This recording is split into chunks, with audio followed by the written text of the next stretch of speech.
never thought that moving to a new apartment would change our lives so dramatically. Sometimes, when I look back on these memories, it's hard to believe what we went through was real. After moving into the new place, my husband and I were full of hope for a better life. The apartment was spacious, with high ceilings and old wooden floors that creaked underfoot. Everything seemed cozy, and although the building was quite old, we liked its atmosphere. But over time, I began to notice strange things that couldn't be easily ignored.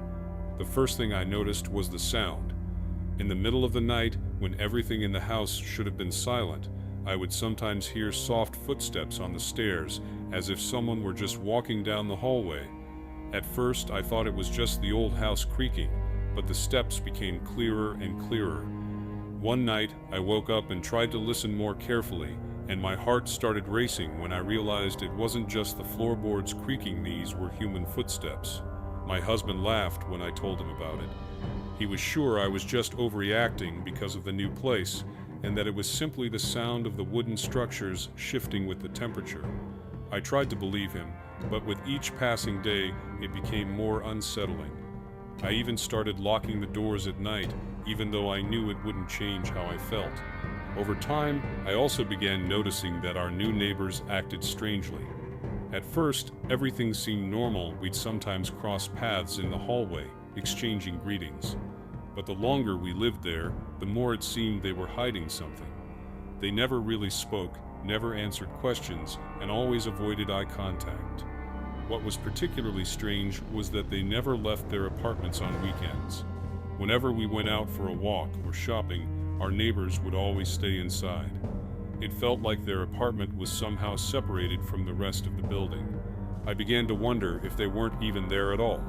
But what disturbed me the most was one of the windows. It faced the backyard, and ever since we moved in, I had noticed something wasn't quite right. I first noticed it when one evening I tried to close the curtains, and my hand froze in place. I saw a shadow in the darkness moving behind the window.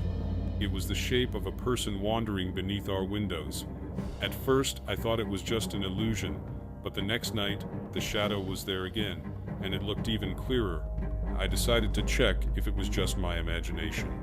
I went out onto the balcony and saw nothing, but my heart was still pounding. I sat down in the room, trying to calm myself down, when suddenly I heard sounds heavy breathing, as if someone was standing behind my door, and I could hear every inhale, every exhale. I couldn't move. I just listened to the sound getting closer.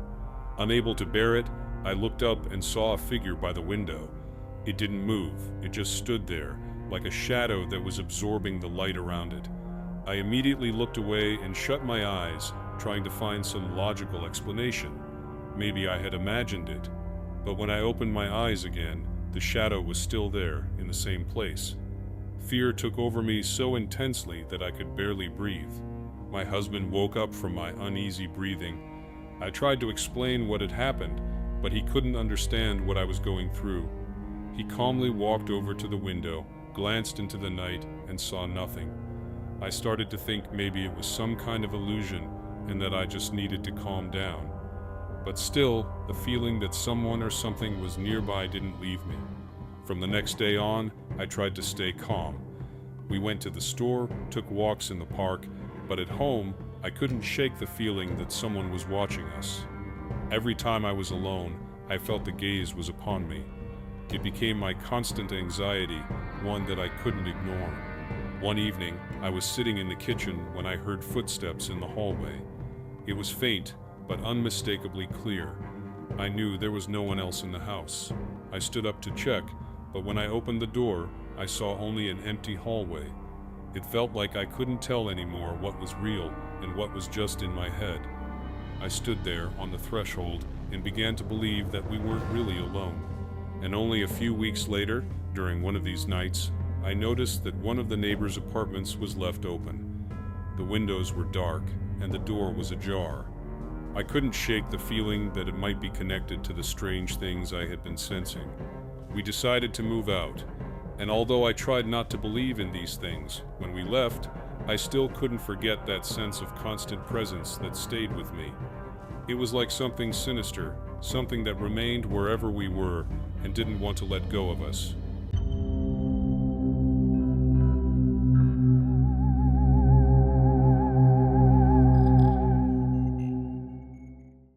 was about 4 or 5 years old, and my world had just been flipped upside down. My parents had recently separated, and I was adjusting to life in a new situation. My mom had moved into a small 2-bedroom apartment, and although I had my own room, I preferred to sleep in her bed whenever I stayed with her. It was a comfort I needed during such a turbulent time. Our apartment was on the first floor, nestled in a quiet part of the city, with a small courtyard outside. The bedrooms were situated at the very end of a narrow hallway, with my mom's room directly across from mine. The windows in our rooms faced a small alley, with trees and bushes outside. It was the middle of the summer, so the air was warm and stuffy, and my mom would often leave the window open for a little breeze to cool us down. Her bed was positioned near the window, just behind the headboard, so she could feel the night air. It was a particularly hot night when everything began. I woke up in the middle of the night, feeling a strange sense of unease. The room was dark, the only light coming from the faint glow of the streetlights outside, which peeked through the window blinds. I sat up, rubbing my eyes, and glanced around the room, trying to shake off the sleepiness. Then something unusual caught my attention. Our cat, a small gray tabby named Whiskers, was sitting in the door frame of my mom's room, staring at me intently. It was odd because Whiskers never left my mom's side at night. She was always curled up at the foot of her bed or right next to us. But here she was, sitting at the threshold of the door, looking into the dark hallway with an alert expression. My curiosity piqued. I stared at her for a few moments. Then, without warning, Whiskers stood up and walked into my room. She meowed softly, as though calling to me. I felt a chill run down my spine, as if something was off. It was so unlike her to act this way. I turned to face my mom, who was sound asleep beside me, and nudged her arm gently. It took her a few seconds to stir, and when she finally opened her eyes, I turned to look back toward the doorframe. My heart stopped in my chest. There, standing in the doorway of my room, was a man. At first, I thought I was seeing things, but then he took a slow step forward, moving toward the hallway. His silhouette was tall and broad, casting a long shadow across the floor. I couldn't make out his features, but I could see that he was wearing dark clothing. He seemed to be coming from my bedroom, and I felt a deep sense of dread. I couldn't understand what was happening. How had he gotten in? My mom's eyes widened as she saw what I was looking at. Without saying a word, she immediately sprang into action. In an instant, she grabbed me, yanked me out of bed, and pushed me toward the window above the bed's headboard. I didn't know what was happening, but I trusted her completely. The window was open, the screen already loosened from the heat, and before I could even process what was going on, my mom threw me out the window. It all happened so fast. I barely had time to register the fact that I was being pushed out of a window. I landed on the soft grass below, not even 3 feet from the ground, but it felt like I was falling from a great height. The night air was cool against my skin, and the sound of my feet hitting the earth made me realize just how real and urgent the situation was. I heard my mom leap out of the window right behind me, and as soon as she hit the ground, we both started running. We ran as fast as we could, our bare feet pounding against the grass and gravel, screaming at the top of our lungs for help. In the distance, I could see the lights of a neighbor's house flickering on as someone heard our cries. My mom screamed for someone to call 911, and I could hear her voice shaking with fear. Within minutes, the police arrived, their sirens blaring through the quiet neighborhood. They immediately began to search the apartment, asking us what had happened, but it was like no one had a clue as to how the man had gotten inside. The police found no signs of forced entry, and there were no broken windows, no open doors, no evidence of anyone breaking in. The only thing they found was that our front door was unlocked. This was strange because my mom was adamant that she had locked the door that night, using both the deadbolt and the chain lock. She remembered checking the locks multiple times before going to bed. She swore up and down that she had made sure everything was secure. The officers seemed skeptical, but they couldn't argue with her insistence. The only conclusion they could draw was that the man must have exited through the unlocked door, after whatever he had been doing inside. A week later, my mom was cleaning the kitchen when she opened the closet where we kept the water heater. To her shock, she found a small notebook lying on the floor. It was filled with strange names and crude drawings. She was horrified as she flipped through its pages, seeing the disturbing scribbles.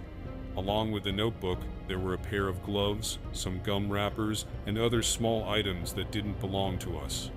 My mom froze, her hands shaking as she held the notebook. It was as if someone had been living in our house without us knowing.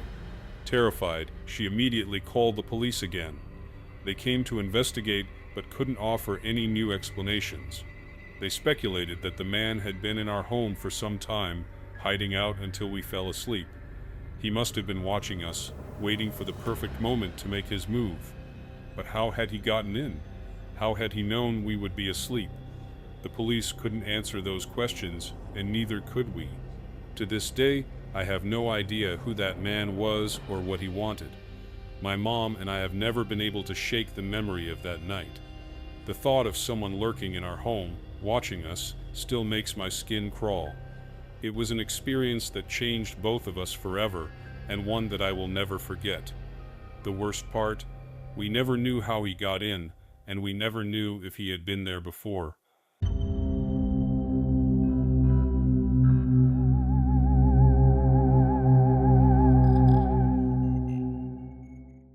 10 years behind the wheel of a truck taught me one thing: to trust my instincts. But that night, I decided to ignore them, and that was the biggest mistake of my life. I was driving down a desolate highway in Texas. The thick darkness engulfed the road, and only the headlights cut through the vast blackness, illuminating patches of asphalt. The wind whipped up dust, scratching the windshield and creating a low howl, as if invisible ghosts surrounded the road. I could barely see any other cars. This road was nearly empty at night. My eyes started to grow heavy from fatigue, so when I saw the lights of an old gas station by the side of the road, I decided to stop.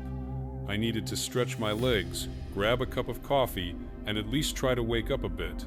That's when I saw him. He was standing a little further off, almost in the shadows, near a road sign.